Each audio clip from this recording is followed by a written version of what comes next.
Ana Mário Oswald, de 100 anos de uma amizade. Começamos hoje as mesas de debates, teremos 3. Amanhã com Gênese Andrade e Eduardo Jardim, especialistas em Oswald e Mário, respectivamente, discutindo a amizade e ruptura. Na sexta-feira teremos uma mesa híbrida, que teremos uma representante da dança, Cássia Navas, um representante do teatro, o ator Cacá Carvalho, e uma psicanalista, a professora Carmen Lúcia Valadares, que também será mediadora. A mesa de hoje, nós temos aqui 2 escritores, Cristóvão Teza, Luiz Rufato, a professora Yumina Maria Simon, a nossa mediadora. Essa mesa pretende discutir um pouco a influência de Mário Oswald, né, no trabalho desses 2 artistas, né, nas influências pessoais, na leitura deles, nas escrituras deles, e um pouco também na literatura contemporânea brasileira. Tá?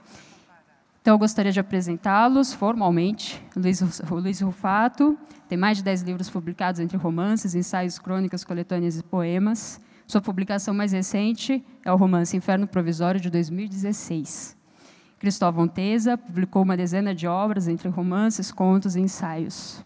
E a professora Yumina Maria Simon, doutorado em Literatura Brasileira pela Unesp, pós-doutorado em Literatura Comparada pela Universidade de Yale. É autora, entre outros trabalhos, de Drummond, uma poética do risco, coautora de Poesia Concreta e organizadora de Território da Tradução, entre outras. Pessoal, boa noite para vocês, um bom evento, obrigado por ter aceitado o nosso convite.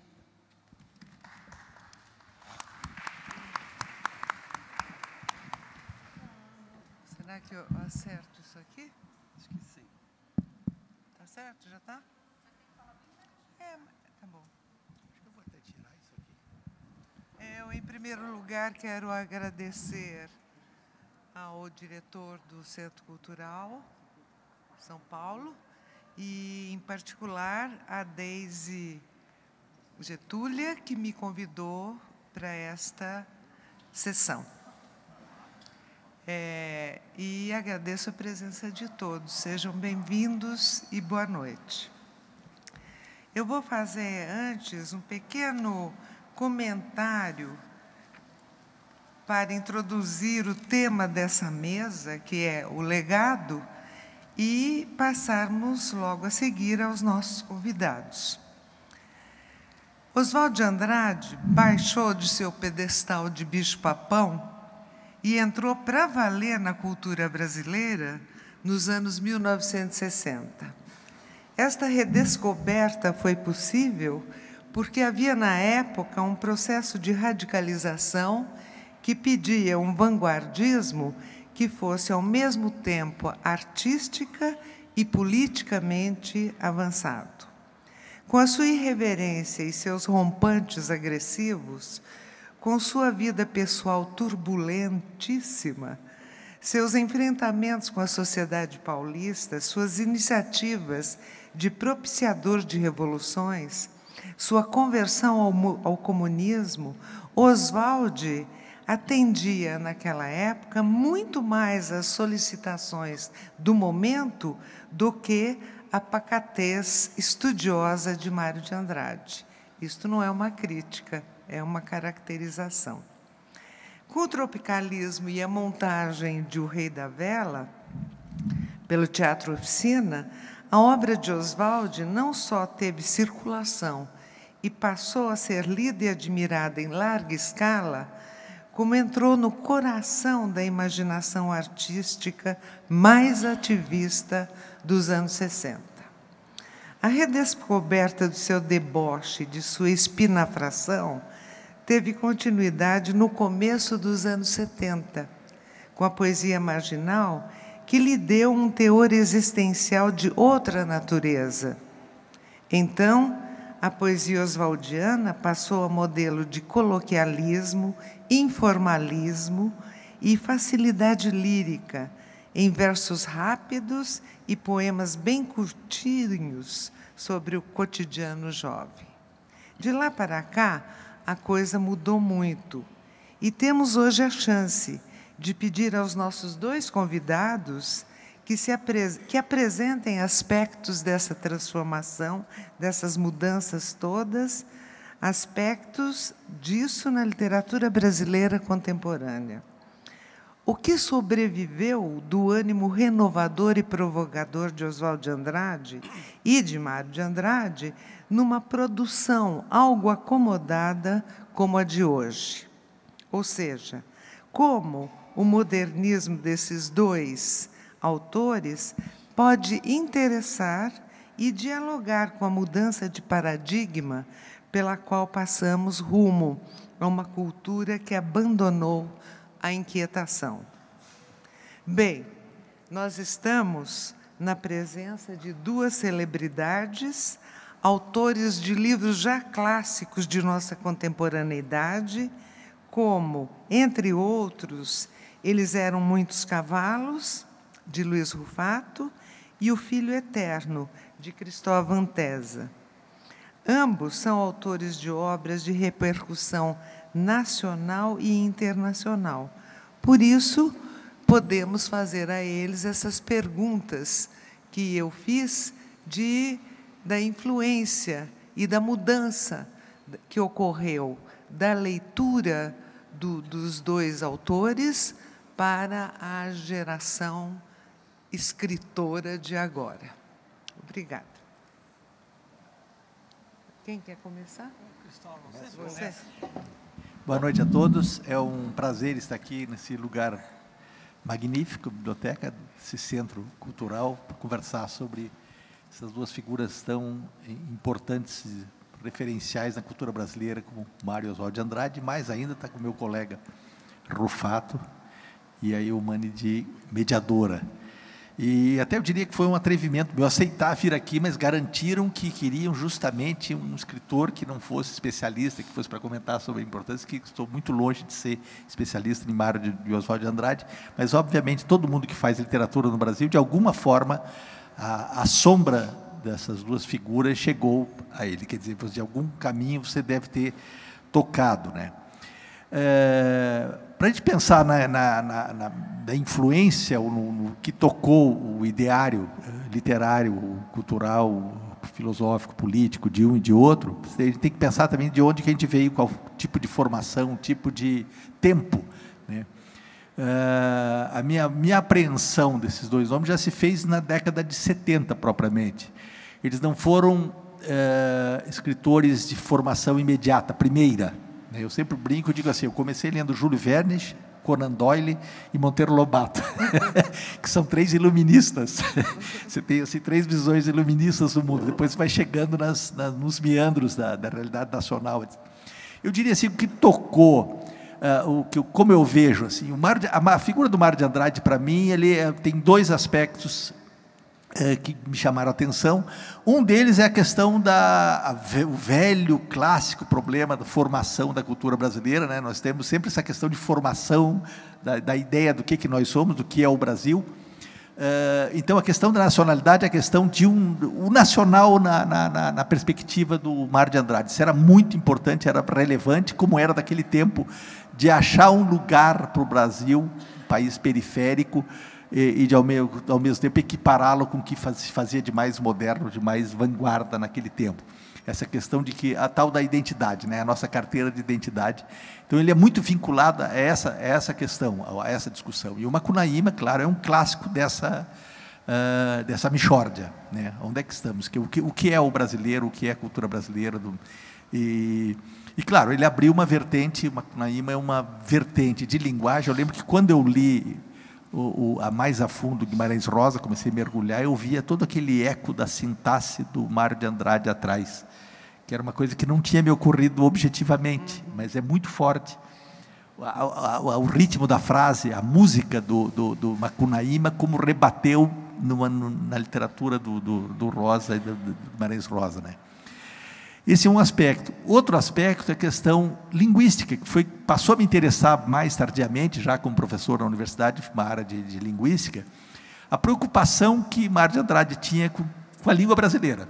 Quer dizer, essa questão de você, que era um dos ideários do modernismo, né, digamos assim, do modernismo de caderninho, daquele tempo, de você pensar a questão da língua brasileira em contraposição à língua lusitana, à tradição lusitana, que o Brasil fez uma independência, digamos, política, né, a questão da separação de Portugal, mas uma das coisas a que se ateve,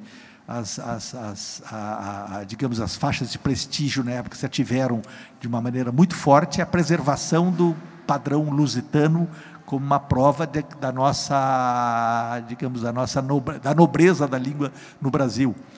E o modernismo vai quebrar isso aí. O que é curioso no Mário de Andrade, que ele tinha essa preocupação com a língua brasileira, mas ele não dispunha de uma linguística. As observações dele sobre língua são até ingênuas.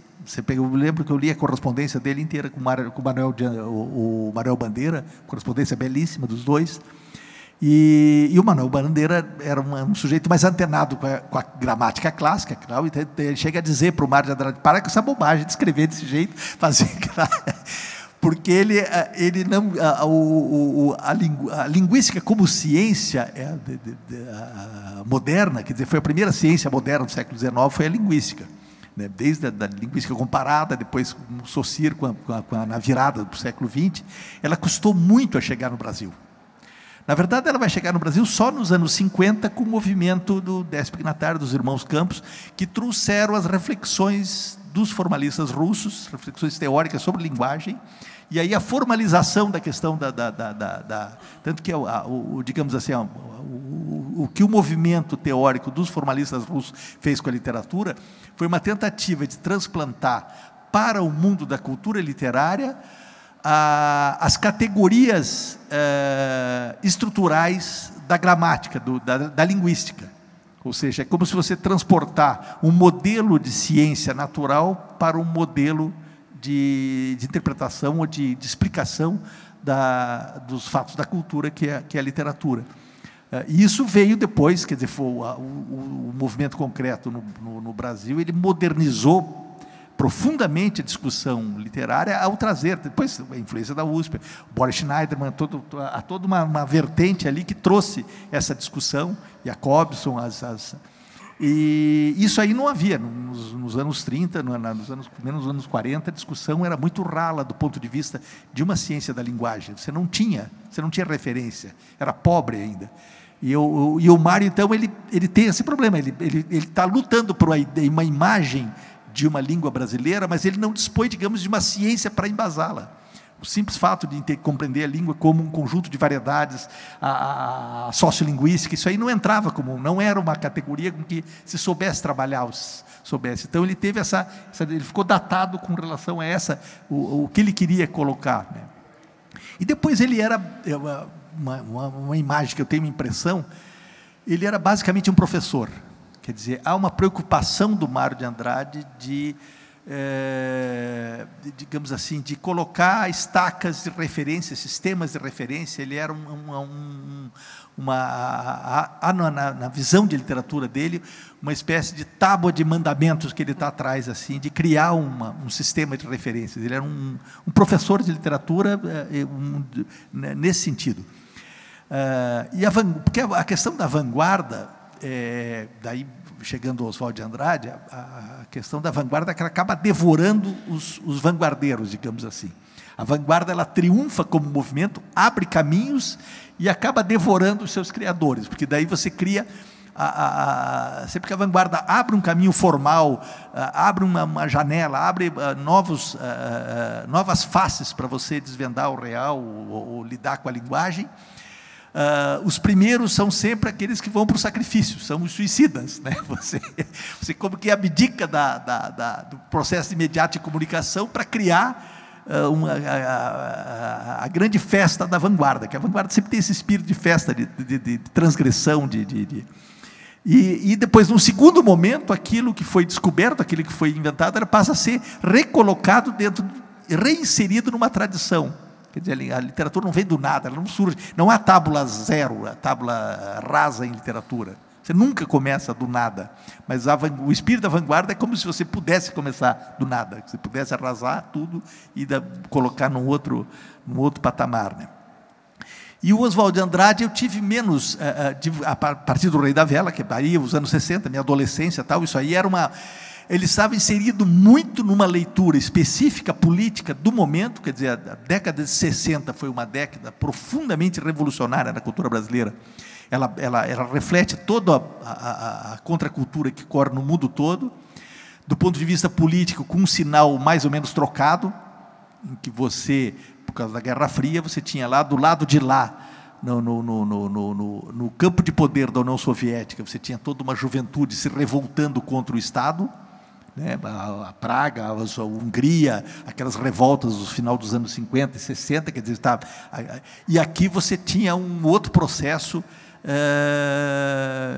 de sinal invertido, quer dizer, uma juventude defendendo aquele marxismo que implantou o mundo da União Soviética. De certa forma, você tem esses sinais trocados, misturado com 1000 outras coisas. Mas era um momento de grande virada. E a questão, e também, a ditadura militar, a implantação em 64, depois o sobregolpe de 68, fechamento do Congresso, quer dizer, tudo aquilo.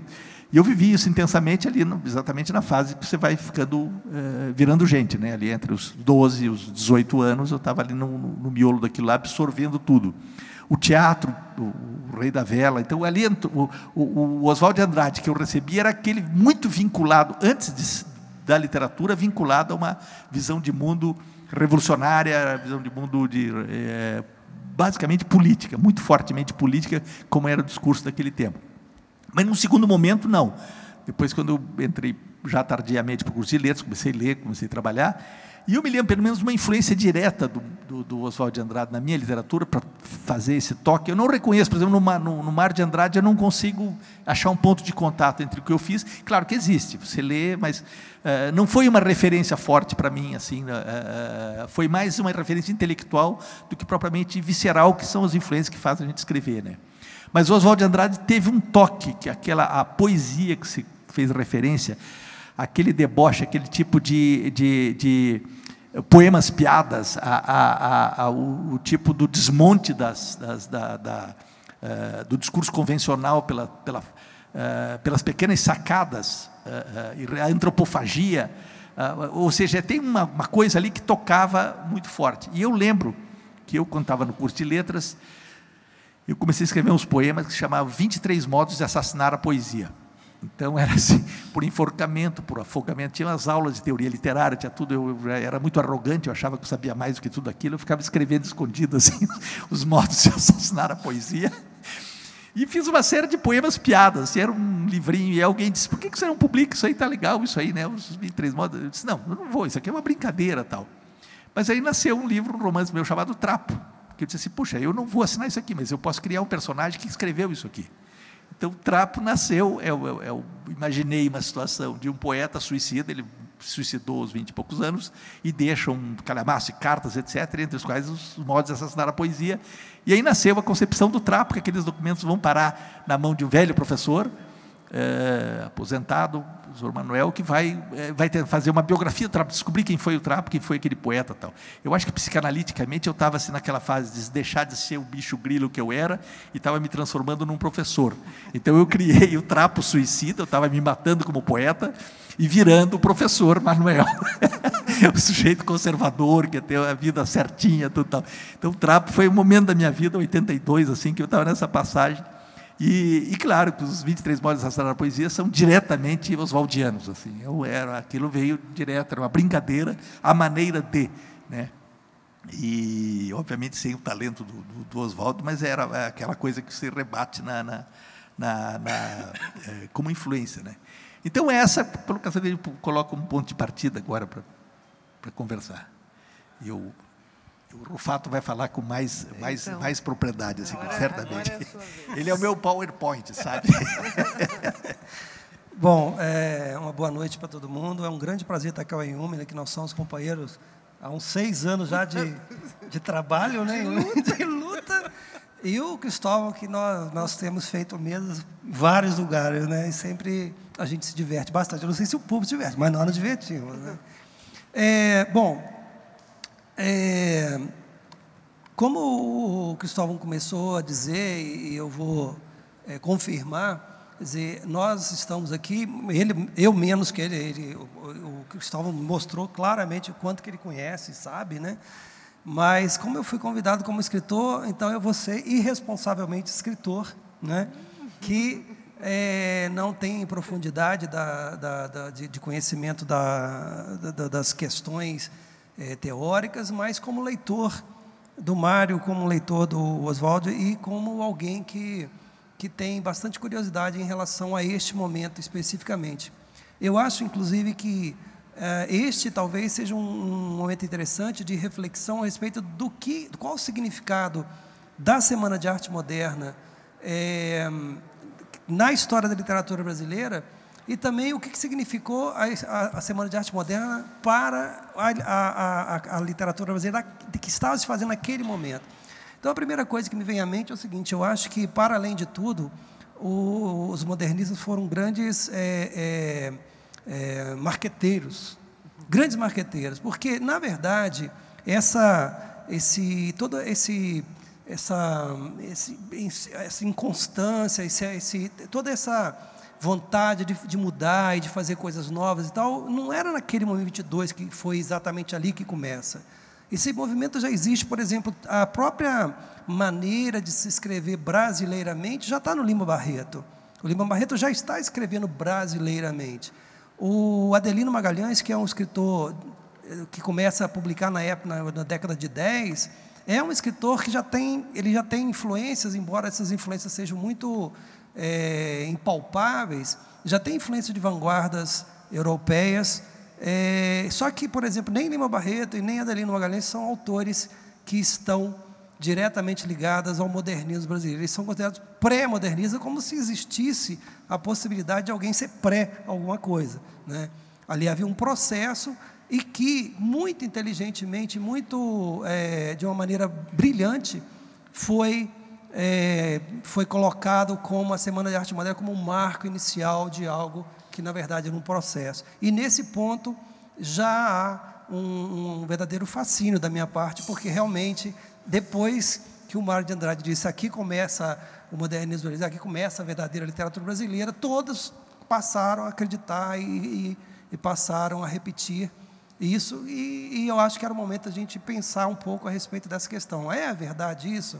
Não é verdade isso? Até que ponto essa questão deveria ser hoje, não deveria ser repetida sem uma discussão anterior? Isso é um primeiro ponto.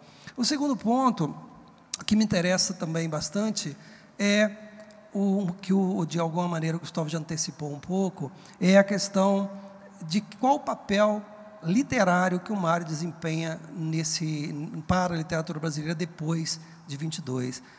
Eu tenho para mim que cada vez mais o Mário fica como grande pensador da cultura brasileira, não da literatura apenas, mas da cultura brasileira, uma espécie de José de Alencar da primeira metade do século XX, em que, até talvez de uma maneira de se sentir um pouco mártir desta causa, deixando inclusive de talvez se dedicar um pouco mais à própria obra dele para ser o grande teórico de uma maneira não sistemática, né, porque ele não sistematizou isso está presente nas cartas, está presente nos discursos, está presente nos vários livros que ele publica de ensaios. Isso não está muito sistematizado, mas, sem dúvida alguma, é a parte, do meu ponto de vista, é a parte da obra dele que mais, provavelmente mais ficará perene. E, por outro lado, fazendo quase com contraponto ao Oswald, que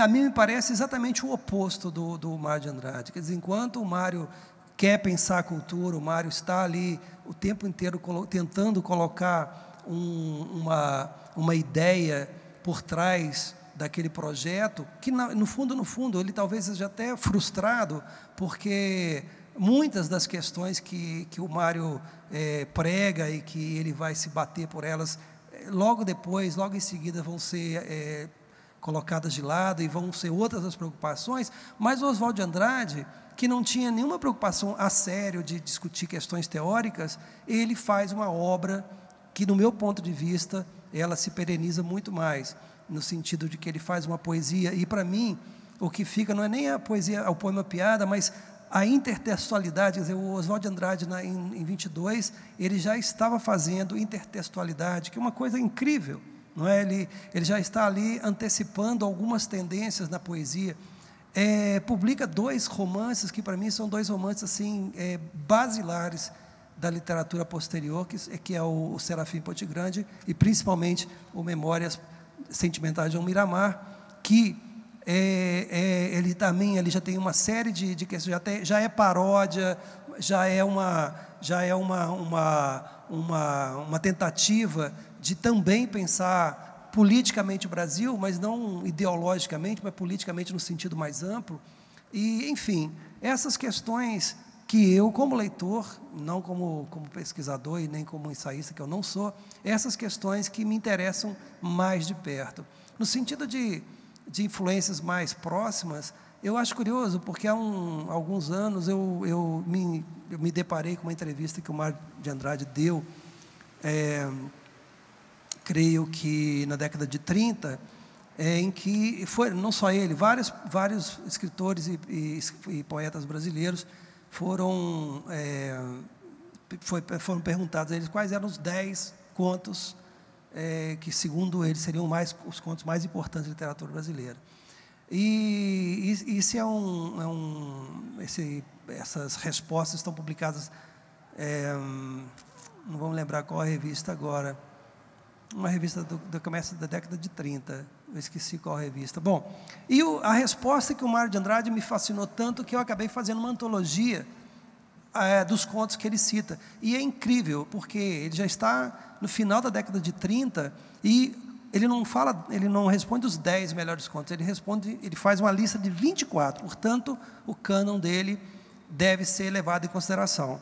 E o cânon dele deixa o 24º nome aberto, evidentemente, modestamente, ele queria que alguém colocasse um conto dele, e eu o fiz. Eu coloquei um conto dele com o 24º nome ali. Só que é estranhíssima o cânon que ele organiza. De alguns autores absolutamente desconhecidos e ruins, são autores muito ruins, e outros que, na verdade, era quase que compadrio, porque eu, por exemplo, tive muita dificuldade de encontrar um conto que ele cita, que é com pseudônimo, mas que depois eu descobri que era do Prudente Moraes Neto, e que o Prudente nunca foi escritor, ele publicou um conto numa revista, e eu tive que correr atrás, descobri, depois de anos de pesquisa, descobri onde eu tinha publicado isso, e eu acabei publicando este livro, essa antologia, que saiu talvez 5, 6 anos atrás. E isso, para mim, foi muito interessante, esse contato, porque assim mostra um Mário muito menos audacioso, muito menos ousado, né, do que na década de 20 ele se mostrava, né? Então, e só para terminar, sem dúvida alguma, os 2 romances do Oswald de Andrade, o Memórias Sentimentais e o Serafim Ponte Grande, foram fundamentais para que eu pudesse pensar o meu próprio trabalho, pudesse começar a escrever, enfim. Então, é isso, em primeiro. Bom, como nós podemos ver, ambos, como eu pensava, por isso eu fiz uma preparação rápida sobre esta mesa, pensando mais em Oswald do que em Mário, porque eu percebi pelos elementos que eles mandaram, que iriam desenvolver em suas falas, eu vi que havia precedência do Mário de Andrade, em ambos. Você cita até nas suas diretrizes que chegaram até nós, você cita até to be or not to be, do Mário de Andrade, né, para designar a questão da literatura brasileira, nacional, o to be or not to be. E o Luiz também mencionou nas diretrizes que que Memórias Sentimentais e Serafim Ponte Grande foram de grande influência na obra dele, como ele acabou de dizer, né? Agora, eu pergunto aos 2. Depois nós passamos às perguntas do público. Que, na qualidade de escritores bem-sucedidos editorialmente, como vocês, e vocês que têm mantido continuidade e qualidade da sua produção, Como vocês dois podem definir hoje a margem de experimentação possível ao romance e à narrativa? E quais são as afinidades que esse experimentalismo, ou pseudo-experimentalismo, tem com o modernismo de Oswald e com a incorporação da cultura popular, tal como enunciada por Mário? Eu insisto no legado. E os dois, como autores contemporâneos, podem nos ajudar a pensar sobre isso, não? Talvez. Acho que sim. É uma pergunta difícil. Essa não estava no gibi, sabe? Não estava.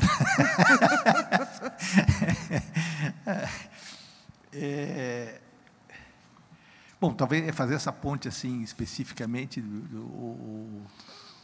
com a herança do Oswald e o Mário, para mim seria uma coisa mais remota assim. Tem um fio que é a postura, né? A questão da postura de ambos no sentido de preocupação com uma nova literatura, uma transformação, com a ideia de transformação, de vanguarda, etc. Isso aí a gente mantém, principalmente um filho dos anos 60 como eu, formado aqui lá, essa ideia era. Mas, ao mesmo tempo, tive uma formação periférica, do ponto de vista do discurso dominante da literatura, que foi nos anos 60 e 70. Eu brinquei aqui, falei que minhas leituras eram o Conan Doyle, o Monteiro Lobato e o Três Iluministas, né, e o Júlio Verne. E isso, de certa forma, diz alguma coisa, porque é uma cabeça dos anos 50, formatada, digamos assim, no iluminismo pós-Segunda Guerra, na ideia da transformação no mundo ocidental, depois daquela imensa onda de progresso e de prosperidade que seguiu a Segunda Guerra, de que, de certa forma, a minha geração, as pessoas que nasceram nos anos 50 foram privilegiados. Eu começo a olhar para trás e ver a história da minha família. Meu pai era família de imigrantes, que aprendeu a ler com 18 anos, etc. Então, no Brasil, você tem uma passagem do campo para a cidade que foi bastante revolucionária do ponto de vista de transformação e desestruturação digamos, daquele arcaísmo estável de um país que era 80% no campo, 20% na cidade, que nada mudava, que você tinha uma situação de estabilidade, assim, quase que berço esplêndido, né, a história e, de repente, você tem um processo muito violento de urbanização, que eu acho que foi um dos elementos mais transformadores do país. Só a China teve um processo de urbanização tão rápido como o Brasil. Quer dizer, em menos de 50 anos, você praticamente inverteu a equação. Hoje está 80% na cidade, 20% no campo, e mesmo esse campo já não é mais campo, já não é aquela cultura agrária, já é uma outra coisa, né, que está, né? Então, eu fui marcado por isso. Literariamente, eu tinha uma ligação conservadora com narrativas clássicas. Até por ter sido um autodidata. Eu estava fora, digamos assim, do aparato da universidade. Eu só entrei, fiz vestibular com 25 anos, eu tive um processo... E aí, já no final dos anos 70, 80, peguei uma outra esfera de influências. E havia nos anos 70, foi assim, uma década em que se encerrou um ciclo narrativo brasileiro. Eu não vou falar da poesia especificamente, vou falar da prosa, que é o meu, mas foi um momento que se encerrou o ciclo clássico da narrativa brasileira. Quer dizer, todos os grandes narradores do século XX, eles se encerraram entre 70 e 80. O último talvez tenha sido João Baldo, né? Mas você tem ali todo o Érico Veríssimo, Jorge Amado, o Zé Lins do Rego, o Graciliano Ramos, o Guimarães Rosa. Você tem toda uma pletora narrativa brasileira, quer dizer, leituras prosaicas, prosaica no sentido de prosa do Brasil. Aliás, é muito interessante que é uma literatura também brasileiríssima. Você, salvo engano, eu não me lembro assim de nenhum escritor desses grandes que tenha tratado de assuntos internacionais ou de romances que se passam em outros países. O Brasil era o grande tema, né? Você não sei, você deve... Você é Geraldo Vieira, só que eu acho que era o único... Exatamente, mas era uma coisa assim, era o Brasil voltado sobre si mesmo, a grande questão era o Brasil. Toda essa geração clássica, eu chamo de narrativa clássica, porque é herdeira de um fio romanesco que vai lá no século XVII, XVIII, XIX, tal, que vem do Brasil disso aí. E eu fui leitor ávido disso aí, desse mundo. Quer dizer, esse mundo, de certa forma, formou um tipo.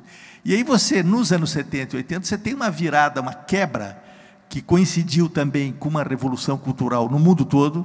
Quer dizer, a questão da ascensão da mulher, a pílula anticoncepcional, os hippies, o irracionalismo, a volta ao misticismo oriental, o retorno aos valores, a descrença total na ideia de progresso, um culto do regresso russoniano à natureza, etc., pré-ecológico. Quer dizer, tem os anos 60 foram uma revolução cultural cujas consequências nós sentimos profundamente até hoje, de uma forma muito mais forte do que as questões políticas. As questões culturais e comportamentais que se colocaram nos anos 60, elas realmente ganharam a parada. Quer dizer, se a gente tem hoje uma determinada consciência, a construção de uma condição humana universal, a posição da situação da mulher, de direitos, a questão da natureza, tudo isso aí nasceu ali, amadureceu naquela virada, e de uma forma permanente, muito forte. Quer dizer, as políticas vão e voltam, caem os governos, as ideologias, mas essa parte ela foi ficando como um pano de fundo, assim, um tipo de condição universal, quer dizer, um tipo de uma luta de, no fundo ainda um velho triunfo do iluminismo, a ideia é que todos são iguais, que você tem a construção de um homem universal, né, que veio de lá. E nesses anos 80, do ponto de vista, no Brasil aí especificamente, primeiro houve uma mudança do lugar da literatura. O escritor, até os anos 70, ele era fundamentalmente o jornalista, o funcionário público, ele estava, digamos, na vida real, assim, fora Você não tinha o escritor professor, o escritor universitário. A universidade cresceu realmente no período da ditadura, e ela passou a refugiar o escritor. Coincidiu o momento de importação da modernização das teorias críticas via formalistas russos, via movimento concreto, via estruturalismo, que foi uma coisa que se implantou e dominou o discurso literário brasileiro do final dos anos 70 em diante. É uma coisa que vai até a virada do ano 2000. Ou seja, a universidade brasileira se apropriou do discurso literário. Ela passou a ser a grande fonte de referência e de sustentação, porque com a ditadura houve aquela diáspora, todo mundo foi embora, quem foi ficando, as novas gerações de escritores viraram o quê? Como eu, professor, iam para a universidade. Lá era um refúgio, você ganhava teu salário e escrevia teus livros. Então você tinha o Silviano Santiago, você tem toda uma geração de escritores basicamente formada pela universidade. Essa vinculação clássica da narrativa brasileira era perder o fio da meada com a história anterior, foi um rompimento mesmo. Você tem assim um império, bom, aí é muita coisa para falar aqui, eu nem tenho competência que teria que fazer. Você pode dizer assim que tem um império da subjetividade de escritores como João Gilberto Noll, você tem as novas gerações, as pesquisas formais, a prosa se dilui como tal e se transforma, digamos assim, um capítulo da poesia. A questão de que o texto literário é um texto quase que parnasiano, a volta sobre si mesmo, como digamos, o quadro de avaliação estética que se usa a poesia passou a ser jogado também como a prosa. Então, tanto que na minha história de escritor, eu me sentia um peixe fora d'água ali nos anos 80, como romancista. O trapo eu colocava isso aí, porque ali você tem uma narrativa tradicional, é uma narrativa clássica, tem os poemas, os textos do trapo, que são, digamos, a voz da modernidade daquela geração, todos fragmentados, e o professor Manuel, que é um sujeito conservador, que está vendo. Então, mas eu tinha sempre esse fio da meada da narrativa romanesca. E aí, na universidade, eu entrei em contato, porque isso era uma coisa que me apurrinhava a cabeça. Eu me sentia excluído, como eu dizia assim, o que eu faço como literatura não é, né? Eu lia a Folha de São Paulo, eu lia os jornais, eu lia a discussão teórica, assistia às aulas e dizia assim, onde é que eu estou como escritor? Não é disso, eu acho que está faltando uma coisa aí. E aí comecei a estudar essa parte e descobri, entre outras coisas, via linguística, o Mikhail Bakhtin como teórico do romance, né? Que foi a minha especialidade. E ele foi um dos formalistas também, de certa forma, uma dissidência, mas ele faz uma crítica do formalismo russo. E aí virou essa coisa meio dupla, né, de o médico e monstro, porque eu tinha um lado de escritor, que era puramente intuitivo, trabalho de intuição, e outro de professor de sala de aula, você trabalhar com teoria, de fazer tese, de fazer mestrado, etc., E aí eu, digamos assim, eu retomei uma ideia de vanguarda ou de transformação pela revalorização do discurso romanesco, do romance, não como um modelo composicional típico do século XIX, que estava morto já ali com Ulisses, em 1922, encerrou-se esse capítulo, porque havia uma corrente muito forte que o romance morreu. Eu lembro que a primeira vez que eu fui na Flip, a primeira pergunta que a mediadora fez foi: e o romance morreu, o que você está fazendo aqui? Era uma coisa engraçada, assim, isso aí, né, E ele coloca diferente. O Bakhtin coloca a origem do discurso romanesco, ele faz uma rehistória, uma reavaliação do que seria o romance como linguagem, não propriamente como uma forma acabada. Se você pegar uma forma acabada, você pega lá As Ilusões Perdidas, do Balzac, você pega Madame Bovary, você tem lá o romanção, aquele tipo lá. E ele diz que a origem do romance era tradicionalmente ligada na historiografia, da teoria literária, como uma espécie assim de neo-épico, quer dizer, antigamente se fazia a Odisseia, as narrativas épicas se transformaram no romance. O próprio Lukács trabalha com essa ideia, quer dizer, o épico moderno seria o romance. E o Bakhtin diz exatamente o contrário. Ele diz: o discurso romanesco é a corrosão crescente total do discurso épico. O épico trabalha sempre verdades centralizadas, absolutas e colocadas no passado. O homem épico, ele está acabado, ele é completo. E ele diz: a origem do romance estaria nos diálogos de Platão. Ali você tem, nos diálogos de Platão, você tem pela primeira vez o aqui e agora como objeto da escrita. O que é um diálogo de Platão? As pessoas se encontram na praça e ficam discutindo. E elas dizem assim: eu acabei de, um personagem diz, eu sacrifiquei um galo a Esculápio, etc. O momento presente começa a ter o estatuto da escrita, ganha. Segundo, o homem não está pronto, tanto que precisa discutir as verdades. Eles não sabem o que é. A discussão da verdade precisa ser... O homem no romance é sempre um ser inacabado. Ele não está pronto. Você não sabe o que ele é. Você tem que chegar em algum lugar. Terceiro, o diálogo. Há pontos de vista diferentes, contrastantes. O discurso do romance sempre se faz contra um discurso. Ele se faz nisso aí. E a questão da presentificação da ação.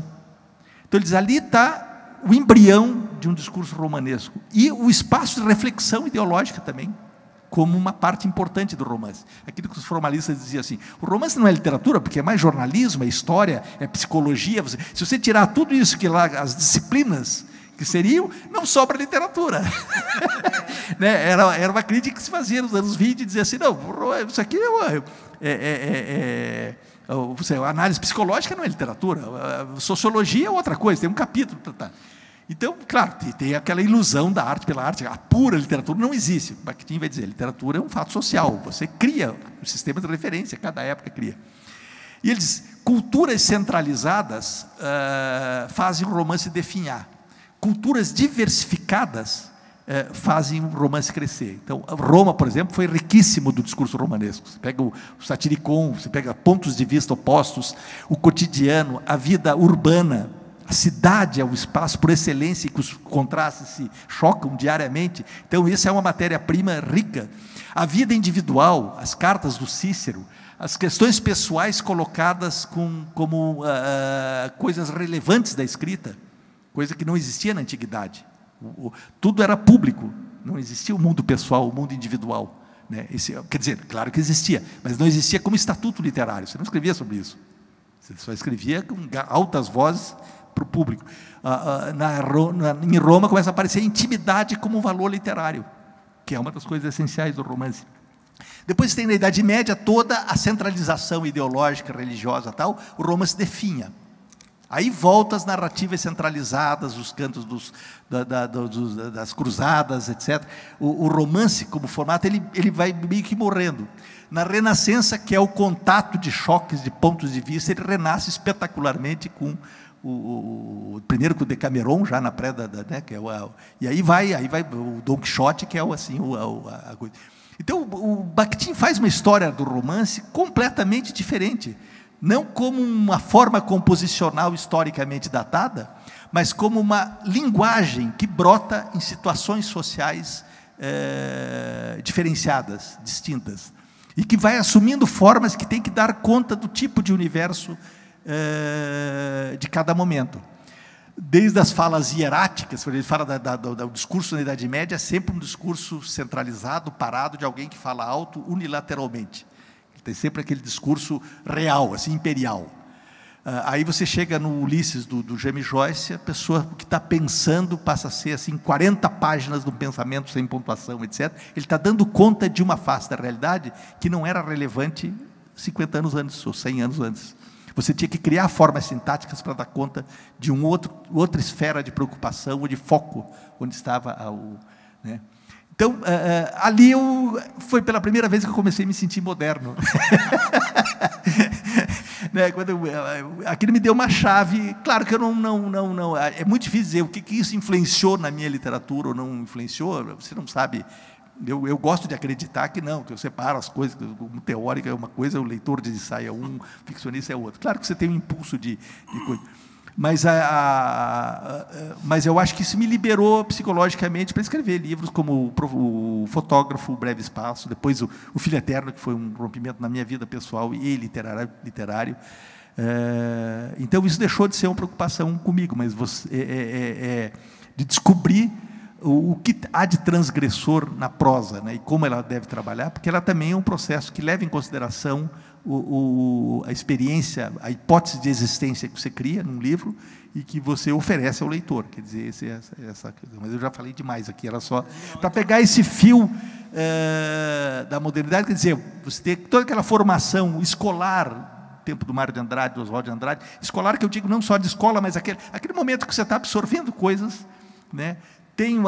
Aí houve um discurso de modernidade ali dos 70 a 80 que foi muito forte, vinculado a eu não estou fazendo juízo de valor, eu acho que não há que brigar com a história nesse momento, mas era uma coisa que foi uma fase de redescoberta da ciência da linguagem. O estruturalismo foi basicamente isso, né? Depois aplicada à literatura. E depois a grande revolução da virada da internet do ano 2000, que a gente ainda está no meio de um furacão e não sabe o que está acontecendo, né? Então, você... Eu, por mim, ficava ouvindo aqui o que o Cristóvão falando. Né? Você não quer se manifestar a esse respeito? Não, é que eu vou tomar um outro caminho, que então... é o seguinte, é que, na verdade, quando você estava falando de legado, né, e de como que essas preocupações que havia naquele momento da Semana de Arte Moderna, como que elas hoje estariam, eu acho que tem duas questões. Não só da semana, né? Sim, do modernismo. De modo geral. Tem duas questões que estavam colocadas naquele momento que eu não sei até que ponto que hoje deixaram de ser preocupações. Uma delas era exatamente discutir a questão de quem nós somos, né? Eu não sei até que ponto que a literatura brasileira contemporânea está preocupada com isso. Às vezes até me parece que é o contrário, quer dizer, que nós estamos dando aquele passo, quando o Cristóvão falava brilhantemente, como que até a década de 60, 50, 60, você sabia que aqueles escritores estavam falando exatamente sobre o Brasil. Hoje, a mim me parece que há uma preocupação, é o contrário, de desbrasileirizar, ou seja, de apagar as pegadas possíveis que pudessem mostrar que você vem de algum lugar. É impossível, porque você está escrevendo em português do Brasil, então não há como.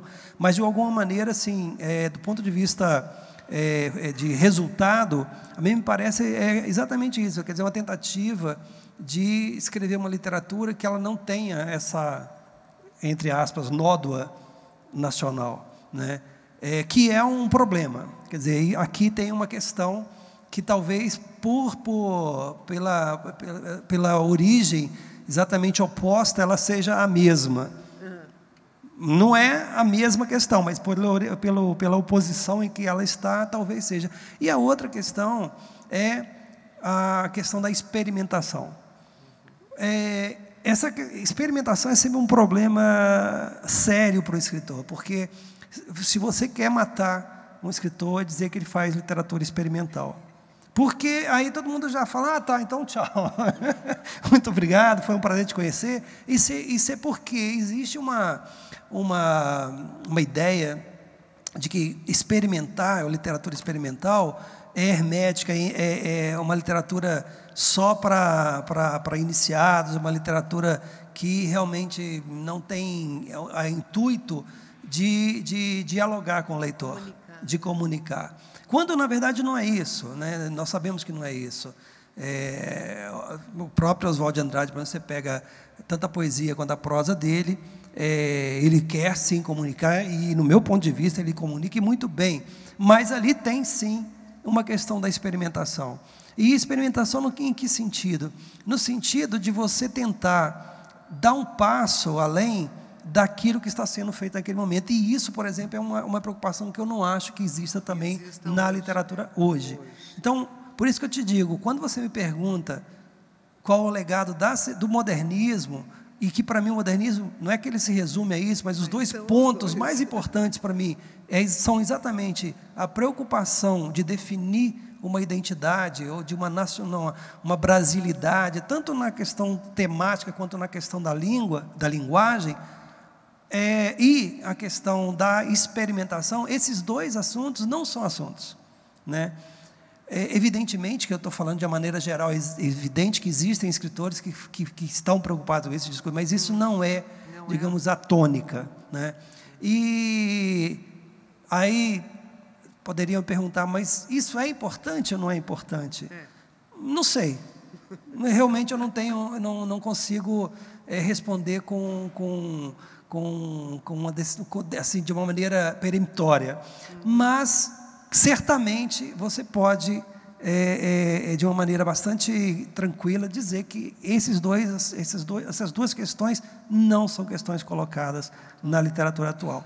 E só para terminar, tem uma outra questão que não era colocada naquele momento e que hoje é colocada, e que ela muitas vezes ela é confundida, porque naquele momento não se pensava de hipótese nenhuma da profissionalização do escritor, né? Inclusive os primeiros livros saíam, inclusive eram pagos, né? Ali não tinha distribuição, enfim. E hoje, assim, a primeira coisa, um jovem de 18 anos, hoje ele quer ser escritor.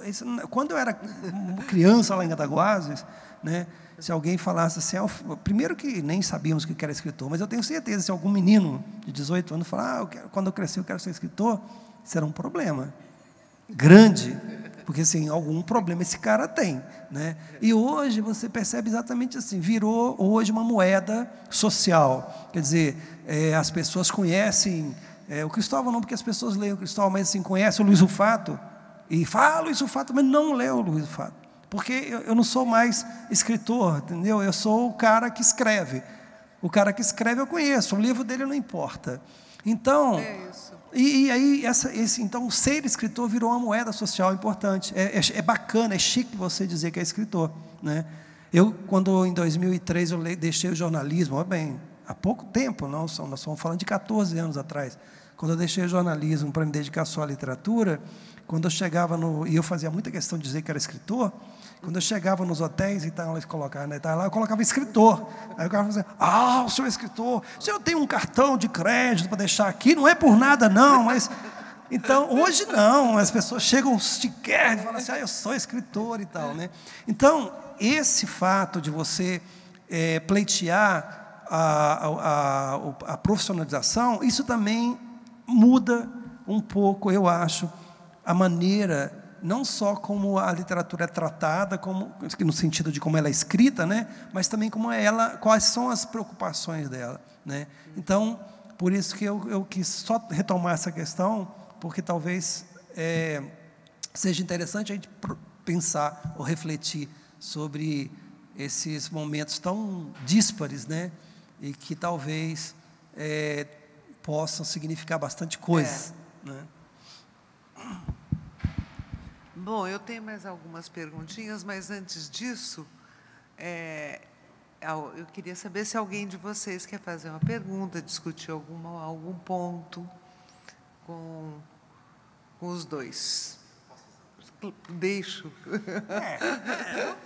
Pode deixar. Acho que não precisa, né? Será que precisa de um microfone? Acho que não. Não, acho que está tão A questão é assim, íntimo. O que eu acho interessante é isso que você falou, o fato dos momentos díspares, são momentos díspares, ou seja... Tá ok. Isso que você falou que são momentos díspares, ou seja, eu também fiquei quebrando a cabeça para descobrir que elo de ligação haveria entre a Semana de Arte Moderna, o que esses dois escritores plantaram em seu tempo, com o tempo que a gente vive. E eu pergunto a você, será que isso não tem a ver com dois elementos, a meu ver, assim?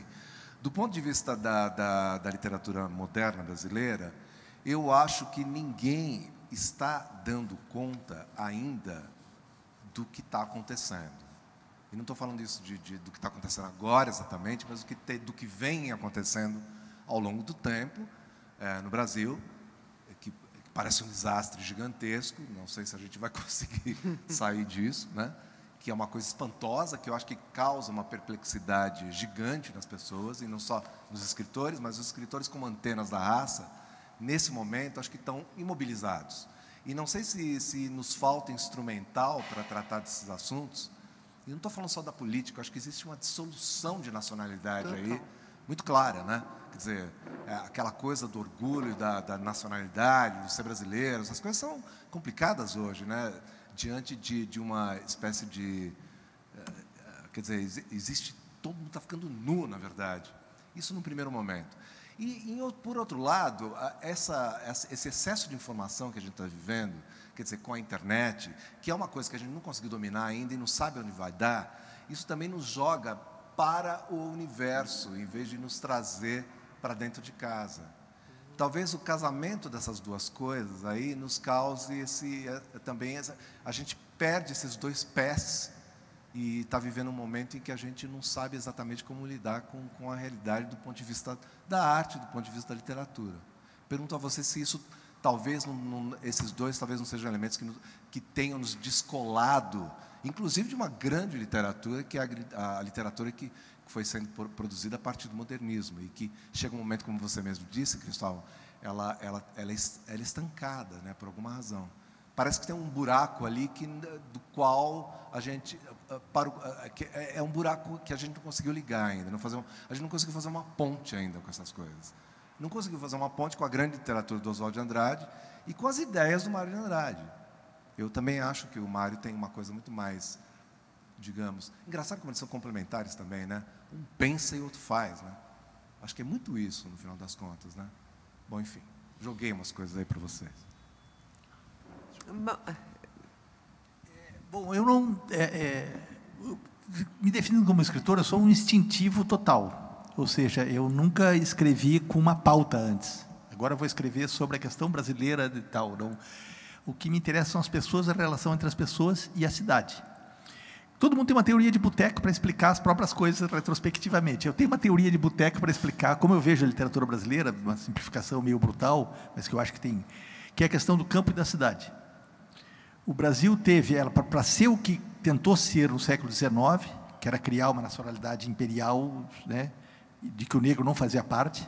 O José Alencar é o fundador de uma é a questão da vida agrária, do mito mito de uma nacionalidade, de uma brasilidade que estaria na nossa natureza, né, na nossa abundância, nas nossas cores, né, todo esse imaginário que se traduz na ideia de uma essência brasileira pura, não contaminada pelo estrangeiro.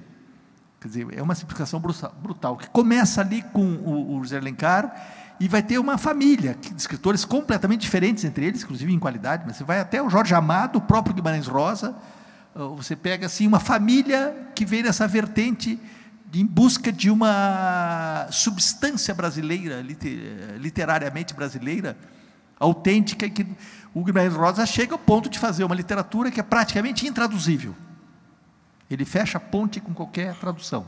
Quer dizer, claro que pode ser traduzido, mas cada frase dele é uma coisa que só um brasileiro entende. É assim no sentido... Alguns radicais. Então, tem então, você tem essa... Outra por exemplo, você começa pelo milagre do Machado de Assis. O Machado de Assis é um milagre brasileiro, porque ele era o maior escritor do final do século XIX, das Américas, né? Você pensa lá nos Estados Unidos, você pensa no Moby Dick, o Melville. Moby Dick é uma história, realmente ali ele dá um salto de uma transcendência, mas depois você já não tem mais ninguém, você começa a pegar o manto rubro da coragem lá do o Crane, que é um negócio para você ler aquilo lá, aquilo foi traduzido no mundo inteiro na época, porque ele estava ali nos Estados Unidos e tal, mas não é uma literatura que chega aos pés. O que fez o milagre do Machado de Assis foi a cidade. Quer dizer, eu fiz uma vez um estudo para aquela revista do Instituto Moreira, lá o IMS, sobre o Machado. Eu li todos os contos dele atrás. Eu estava atrás assim, de representações da natureza. Ele nunca descreve nada. A natureza não existe na literatura do Machado de Assis. Ele não descreve uma árvore, nada. Ele não, toda a descrição é assim, absolutamente fugaz e só em função do personagem, da pessoa. Por exemplo, diz assim: percebeu que ventava porque o manto... Tá, ele faz descrição assim... Então é alguém, no miolo do Brasil, do século XIX, no final da virada do século XIX, nas belezas maravilhosas e fantásticas do Rio de Janeiro, no meio de uma cultura que vem lá do José Alencar, com todo o culto do que nós temos, e ele não faz uma só descrição, aquilo não existe, o mundo dele é puramente mental. Então ali você tem uma outra vertente. A cidade é naturalmente globalizante, ela é um espaço que joga para fora, né? Tanto que ele o Machado é o primeiro escritor mais fortemente, bom, se bem que não, aí não dá para dizer isso, porque o José Alencar era um francês, né? Pegou a matriz dele lá, mas o Machado foi para a Inglaterra, pegar a influência do Sterne e da literatura inglesa, que é muito forte nele.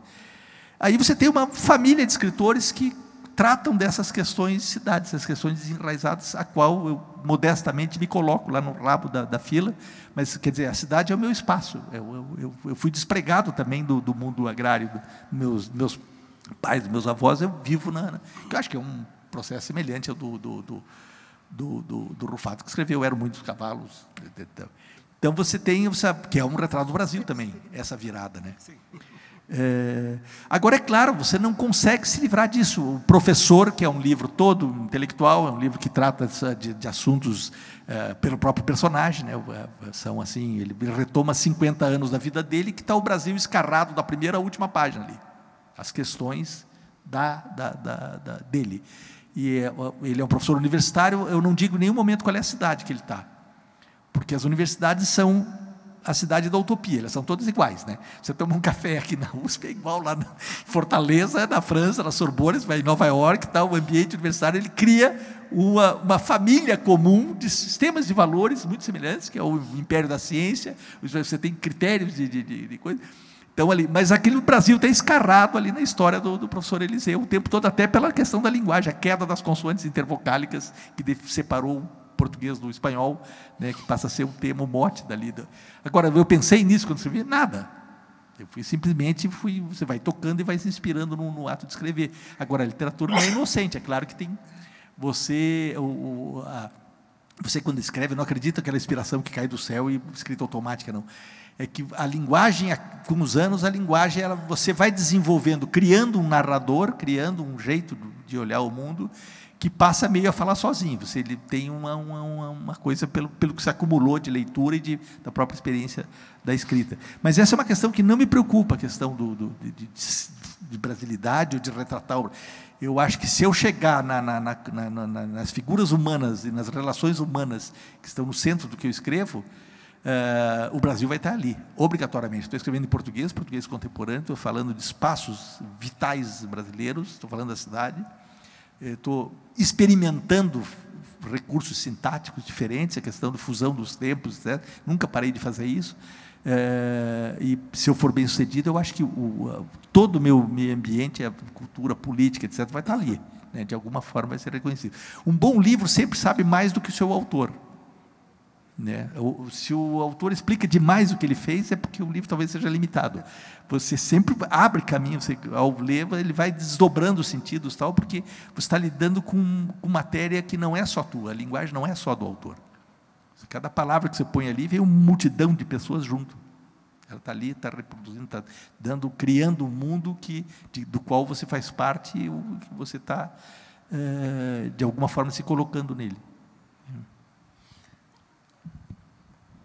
Então, Gadão, eu acho essa questão interessante, assim, retomando bastante o que o Cristóvão disse, porque ele tocou no ponto ali que me interessa, que, para mim, os dois grandes pensadores da cultura brasileira até meados do século passado foram o Zé de Alencar no século XIX e o Mário de Andrade na primeira metade do século XX.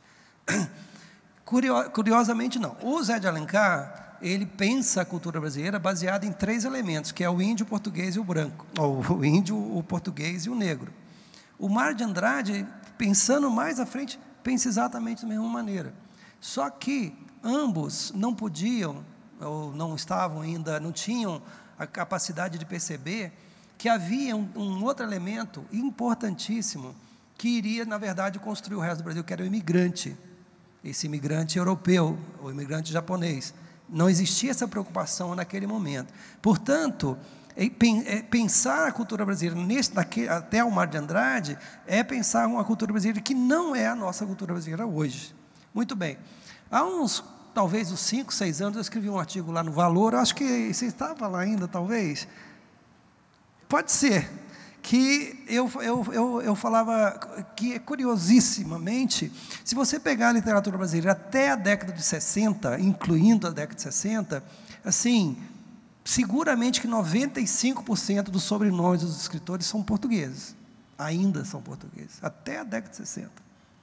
Se você começa, a partir da década de 70, você começa a aparecer ocasionalmente sobrenomes estrangeiros, e hoje a supremacia dos escritores tem sobrenome estrangeiro. E o que é isso?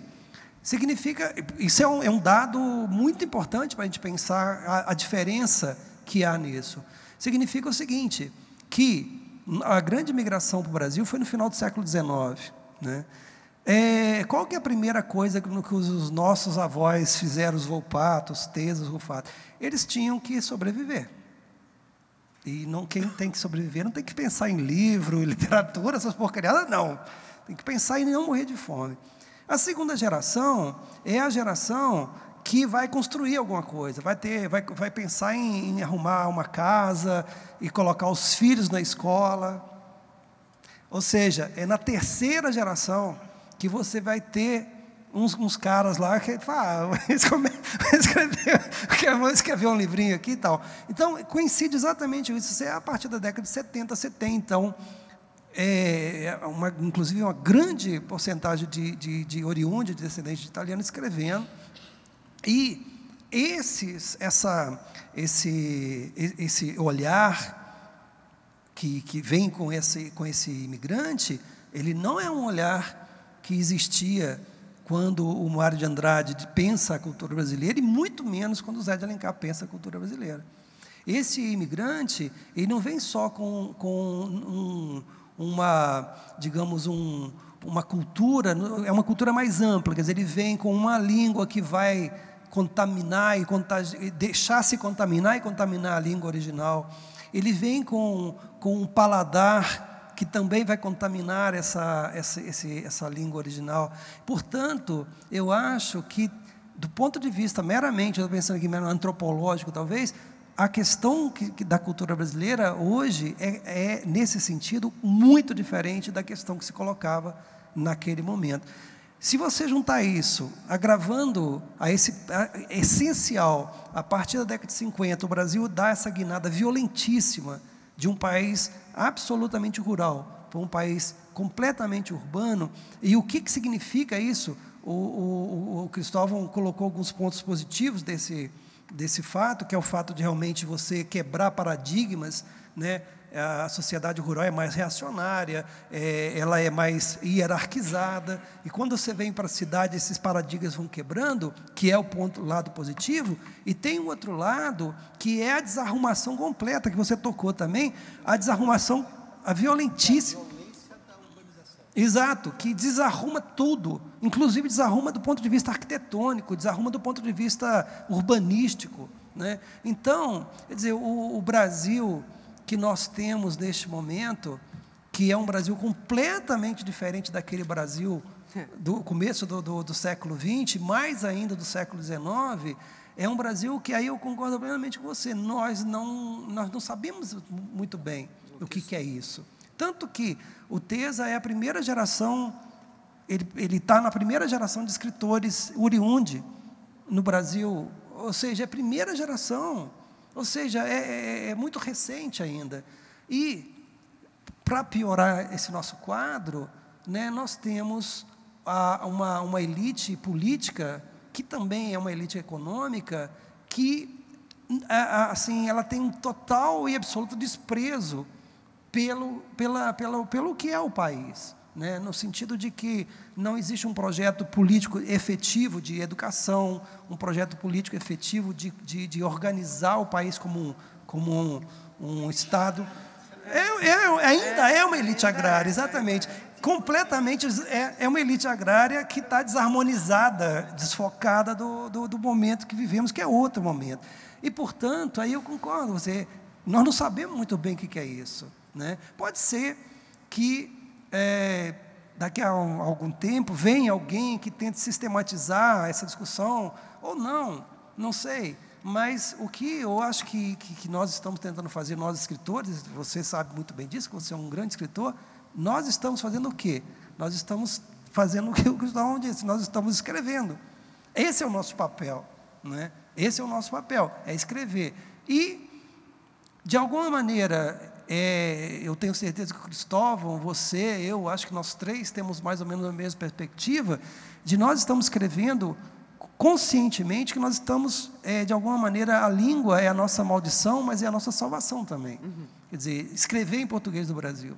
Quer dizer, isso já é um dado. É diferente, eu não posso escrever como um americano, porque ele não escreve em português do Brasil. E nem como um português, porque ele escreve em português de Portugal. Não é a mesma coisa. Essa experiência de escrever na língua brasileira, ela me define como escritor, me define como ser humano, me define como uma série de coisas, como uma visão de mundo, né? Enfim. Posso fazer um comentário a esse respeito, principalmente mas você também pode depois comentar. Eu fiz uma anotação aqui, que, lendo as suas coisas, os seus livros, os seus pensamentos, que são expostos em entrevistas, aquela participação sua o escritor na biblioteca, você fez um apanhado imenso da produção do romance brasileiro, né? Aliás, uma beleza aquilo, viu? E eu queria fazer uma observação, que é a seguinte: como vocês sabem, se lembram ou não, o Drummond dizia, ou disse uma vez, que a poesia modernista foi, em grande parte, uma poesia de região, de município e até de povoado, que se atribuiu a missão de redescobrir o Brasil, considerando-o antes encoberto do que revelado pela tradição literária de cunho europeu. Então, havia este movimento de liberação, de sair da mimética, né, atitude em relação ao europeu e liberar as fontes brasileiras.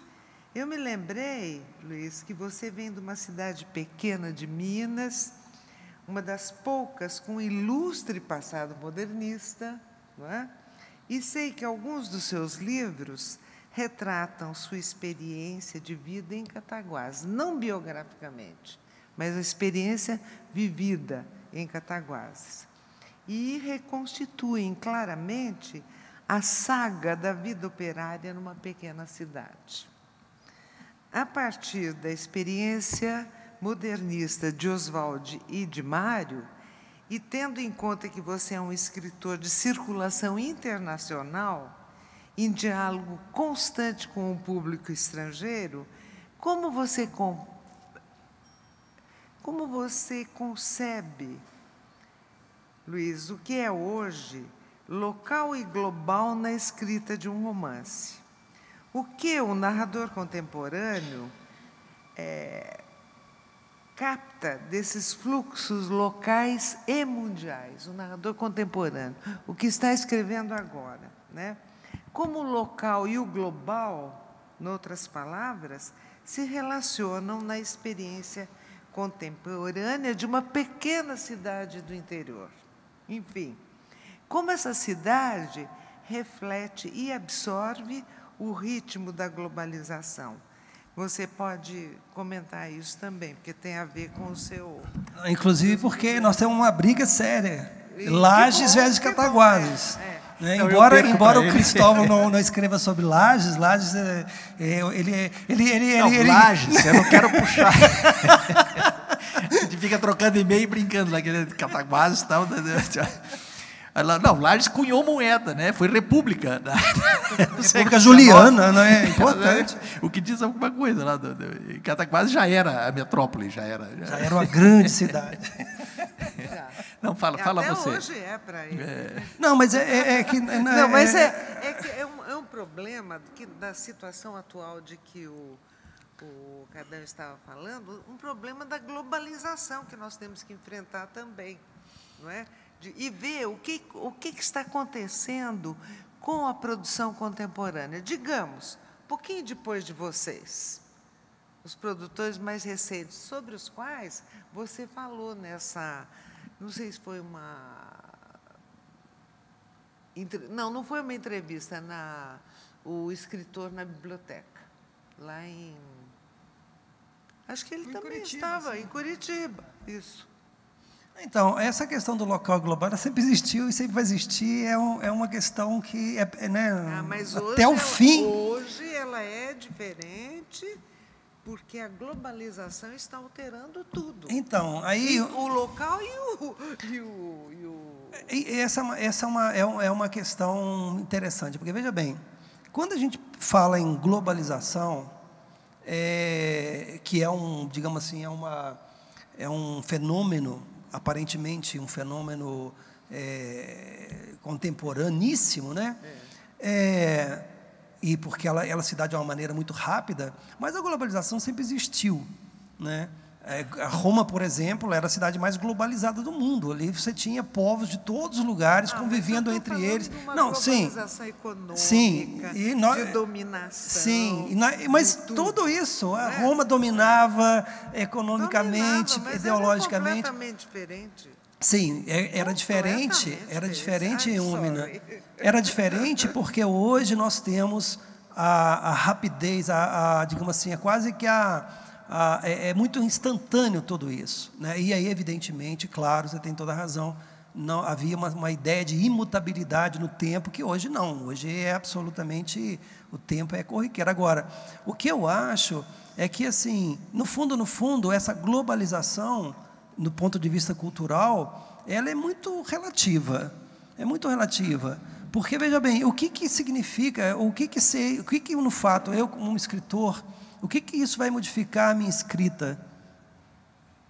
Eu não vejo nenhuma mudança nesse sentido. Quer dizer, as minhas preocupações como escritor, que eram há 10 anos, há 20 anos, elas continuam exatamente as mesmas. Eu acho que nós globalizamos foi os contatos. Nós passamos a ter mais contatos com essa tal de globalização. Mas é evidente que isso vai afetar e alterar alguma coisa, mas do ponto de vista da preocupação, como escritor, eu sinceramente não sinto isso. Mas você não, mas as gerações atuais, as de agora, pós vocês dois, é uma geração que está totalmente envolvida com a globalização, ou melhor, com a internacionalização de sua produção. Então, mas aí são diferentes. Assim, um escritor que está preocupado com a internacionalização da sua escrita, realmente ele está fadado ao insucesso. Mas é o que está acontecendo. Porque, veja bem, e aí vem a questão do global local. Isso sempre existiu, quer dizer, quando você escreve, eu pelo menos penso assim, eu não escrevo pensando a quem eu vou atingir, de que maneira eu vou atingir. Eu escrevo para dar vazão a uma questão que incomoda a mim. Eu sou o meu primeiro leitor, eu tenho que me convencer como primeiro leitor. Se isso vai ser lido posteriormente, por quantas pessoas, se isso vai se tornar outras linguagens, se isso vai ser publicado em outros países, isso realmente não é do âmbito da literatura. Isso é do âmbito do mercado. É mercado. A globalização implica o mercado. A mercadização é mercado. Exato. Mas eu acho que a discussão do mercado não cabe ao escritor. Cabe a agente literário, cabe à editora, cabe a tradutor, agora não cabe ao escritor. O escritor tem que escrever, ele tem que escrever só isso. E por isso que eu acho, se você como escritor, se você parte do princípio, vou escrever um livro que vai virar filme, que tem muita gente fazendo isso. Não é esse o problema. Que eu vou escrever um livro que vai ser traduzido. Mas o problema não é esse. Se ele vai escrever com tal e tal intenção, tem os que têm intenção e outros que não. Cada um, né? Tem gente que escreve para ser publicado, divulgado e para ter a obra ter repercussão internacional. Há objetivos que são claramente, às vezes, determinados pelos escritores novos. Eu vejo, que eu não quero incumprir a conversa, porque, como eu estou na universidade, eu conheço muitos escritores jovens, né? E estou pensando muito sobre eles, né? Nessa relação. Mas a pergunta que eu te fiz é como que fica essa relação que existiu sempre, mas a globalização hoje tem um aspecto completamente diferente, né? Como fica isso numa pequena cidade do interior? Pois é. Para um escritor que mora lá. Pois é, eu não, sinceramente, eu não acho que isso muda o fato de escrever. Isso pode mudar o ponto de vista seu, as suas contaminações, mas o fato de escrever não muda. O fato não, mas a escritura não muda. Não sei. Eu teria que pensar sobre isso. Eu não acho. O que você acha, né? As perguntas. Eu acho que não existe mais a pequena cidade do interior. Como não? Não. Você vai numa vilareja de 5 mil habitantes, eles estão com o iPhone, tem a internet, estão vendo... Mas é isso que eu estou perguntando. Exatamente, ele está... Eu digo, a questão esse agrária... foco de inovação, de progresso da globalização, que oferece todos os instrumentos. A urbanização não é só um processo geográfico, ela é basicamente um processo mental. Porque você muda as relações de comunidade para a sociedade, fazer aquela distinção clássica de sociologia, quer dizer, das relações de vizinhança para as relações abstratas, profissionais, de funções. Você mora num prédio que não conhece nenhum vizinho e se reúne com gente que mora em lugares completamente diferentes no final de semana, porque tem pontos em comum. Numa cidade do interior, você reúne todos os vizinhos, fica na frente, põe aquilo lá. Quer dizer, reunia, porque não existe mais, é isso que eu digo, não existe mais essa cidade. Não existe mais, ela mudou de perfil. A gente está exatamente no meio dessa revolução. Então, é muito difícil saber as consequências. Eu fico vendo assim essa passagem. E, claro, tem o lance biográfico. Eu saí de Lages com 7 anos, com a morte do meu pai. E aí fui com a família para Curitiba. Então, foi a primeira vez que eu morei num apartamento, andei de elevador na vida, então, nunca mais eu voltei para o mundo rural, digamos. Porque lá era uma cidade pequena, parecia aquela cidade do Cebolinha, assim, né? Uma casa do lado da outra, tinha todas aquelas... Era exatamente o idílico interior do Brasil dos anos 1950. Você tinha todos... De repente, eu fui para Curitiba, que era uma cidade sem perfil. Aliás, até do ponto de vista de brasilidade, porque é uma cidade sem carnaval. Então, como é que eu sou brasileiro, moro numa cidade que não tem carnaval, né, tradicionalmente, que é diferente, que só tem polaco, que só tem aquela coisa famosa de Curitiba. E naquele tempo, nos anos 60, uma cidade completamente sem perfil. Quem inventou Curitiba foi um cara chamado Jaime Lerner. A partir dos anos 70, ele criou, no imaginário nacional e internacional, uma cidade chamada Curitiba. Então, ele criou isso aí. Não existia nada em Curitiba. Todas as atrações turísticas de Curitiba, que você vai para lá, foram feitas de 1970 para cá. Tem apenas uma coisa lá que é antiga, que é o passeio público, onde Emiliano Perneta foi coroado príncipe dos poetas, numa cerimônia grega. Isso diz muito da cidade, né? É o único espaço assim clássico da cidade é aquele passeio público. Todos os outros são criação da era Jaime Lerner para frente.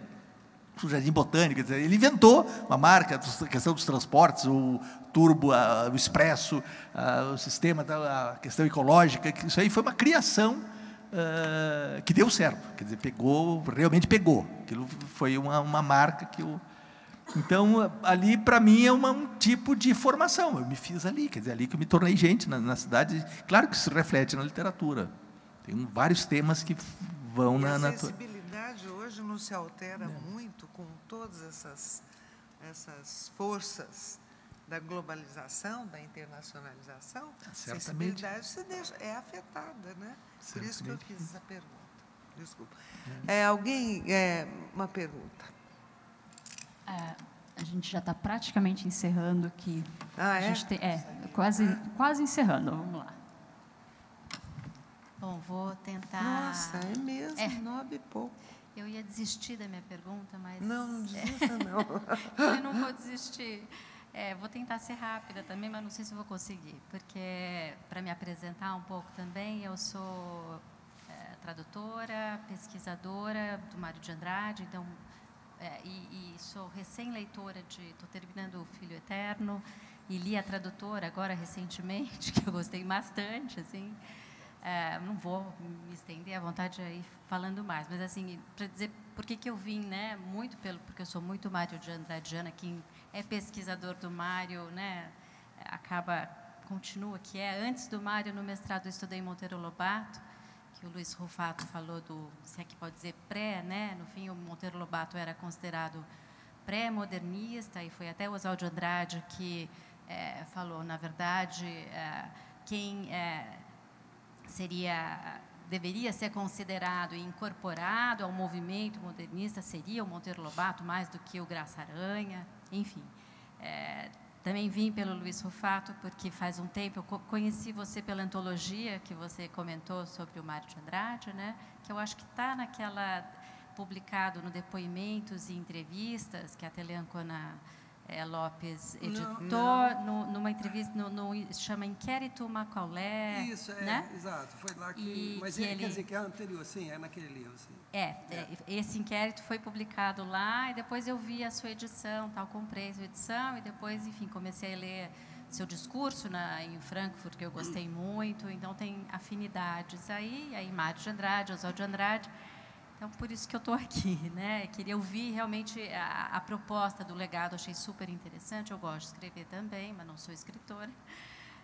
Ainda não sei se você, brinco com os versos. E eu achei curioso, assim, porque é como realmente o escritor chega, né, na gente. Eu fui conhecer o Mário de Andrade muito tarde também, de apreciar e conhecer a obra dele, que eu nem conheço a obra dele toda, de ter lido. Mas, assim, eu estudei do Mário de Andrade, a Pauliceia Desvairada e a Escrava que não é Isaura, sobretudo a produção dele de 20 a 25, a partir da leitura que ele faz de uma revista de estética de vanguarda francesa que chama L'Esprit Nouveau, que era do Le Corbusier e de um pintor que tinha um movimento chamado purismo e tal. Mas para ver como é que a leitura do Mário entra na criação dele, tanto poética quanto teórica. E é curioso realmente ver que como chega mais, mesmo que o Oswald que acabou sendo mais apreciado pela poesia e pela criação, e o Mário ficou como grande pensador. O que é realmente... O Mário foi um grande... A biblioteca do Mário de Andrade tem 17 mil itens. O que ele leu é impressionante. Ele lia e anotava, porque a pesquisa que eu fiz foi na biblioteca, nas anotações que ele fez. A marginalia dele é muito grande, né? E aí você vê como realmente o Mário de Andrade estudou, leu, né, o expressionismo, então toda essa coisa do nosso modernismo, ele chega via Mário de Andrade, que era o grande estudioso. Ele trouxe, a biblioteca dele tem, né, livros de poesia e de revista, do expressionismo, do futurismo, do surrealismo, dessa revista de estética francesa. E aí eu realmente comecei a apreciar muito a obra, assim, né, porque o Mário fica muito conhecido como Macunaíma, e Macunaíma também decorre de leitura que ele faz é de um alemão que chama Kurt Grünberg, mas antes disso, quer dizer, Pauliceia, eu achei curioso vocês não comentarem, eu queria ouvir de vocês, assim, que se fala mais em Macunaíma e tal, mas assim, Pauliceia Desvairada é um marco, né? Como é que foi, assim, vocês gostaram Isso eu acho de que Pauliceia? vai ser, desculpe interrompê-la, acho vai ser discutido mais na mesa de amanhã, que não era o objetivo de hoje, né? Discutir a Pauliceia. Não, minha proposta não é discutir a Pauliceia. Eu estou, assim como vocês falaram da Semana de Arte Moderna, da importância do Mário Pensador, eu estou só ampliando o debate, não estou propondo para se discutir, de jeito nenhum. Minha contribuição é mais como também alguém que pegou parte da obra do Mário, né? E que, de modo algum, eu estou aqui para... Não se preocupe. Tá, então, minha pergunta era um pouco também isso, assim, da Pauliceia, enfim. Então, rapidamente, estabeleceu-se entre Mário e Oswald uma espécie de fla-flu também, né? Então, assim, se você gosta do Oswald, então aí você não pode... A gente vai discutir amanhã. Então, eu me coloco na situação assim de que eu, embora seja flamenguista, eu não entendo essa coisa de fla-flu, sabe? Eu gosto de um, gosto de outro. A mim me interessa particularmente um mais que o outro, mas eu acho que a poesia do Mário eu adoro Meditações sobre Tietê, mas aquilo para mim é uma coisa fantástica, os poemas acrianos, aquela coisa, nossa, eu sou mais... Sim, mas isso não quer isso evidentemente não impede, né, que eu manifeste assim, o meu interesse mais particular pelo Oswald por razões talvez de afeto, de experimentações. Tá, a professora falou que é de experimentações, é verdade. Eu estava com vergonha de falar isso, depois você não entende, né? Mas, enfim, é isso. Eu gosto também da poesia dele. Eu nem vou, porque o objetivo aqui era, tanto que eu aceitei por causa disso, eu não sou nem de longe especialista, nenhum dos dois, mas como a memória do Mário Oswald chegou na nossa geração de escritores. Quer dizer, que tipo de contato teve, né? O meu contato foi menor, mais episódico e mais tardio também. Eu tenho uma simpatia maior por Oswald de Andrade, quer dizer, me tocou mais proximamente. Agora, o Mário de Andrade não dá para ignorar, quer dizer, é uma referência obrigatória, né, na literatura. Estou dizendo só o óbvio, não tem... por essa questão de saber essa velha discussão do que é o Brasil. Né? Quando o Oswald diz assim, tupi or not tupi, a pergunta já dá a resposta. Ele estava... Né, é o tipo a irreverência da pergunta já se coloca diante do problema. Parem de falar dessa bobagem. É isso que ele estava querendo dizer. Assim. Então é isso. Então, nós podemos encerrar. Pauliceia Desvairada é um marco, é a primeira obra modernista no Brasil, né? E a composição da Pauliceia, as tendências que o Mário reuniu ali, né, da polifonia, né, da tentativa de polifonia. Eu tinha uma pergunta para você sobre polifonia, que ele conhece bem polifonia. A polifonia, a tentativa de desfazer o verso de forma fixa, etc. Há muitos aspectos na Pauliceia Desvairada que são assim, importantíssimos para a gente conhecer o restante da obra do Mário de Andrade, né? Porque ele escreveu aquilo em condições excepcionais, né? Imediatas. Ele escreveu aquilo quando a família dele brigou com ele, porque ele comprou a cabeça de Cristo, você deve ter lido isso, né? Então, foi uma explosão, né? Ele olhando para a cidade, né?